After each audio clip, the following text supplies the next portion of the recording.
কে আপন কে পর মইরা তো দেখেন একবার। কবরে নিয়ে যাওয়ার মানুষগুলা একটাও দুশমন ছিল না, সবগুলা আপন মানুষটাই নিয়ে যাচ্ছে কবরে।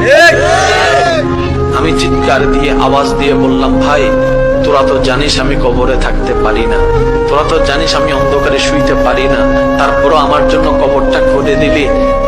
খাটের নিচে যখন চোখ দিয়ে তাকালাম, ইমানদার ভাই মনের কান দিয়ে শুনুন, খাটের নিচ দিয়ে যখন চোখ দিয়ে তাকালাম, মনে মনে ভাবলাম হয়তো শত্রুরাই কবরের দিকে নিয়ে যাচ্ছে।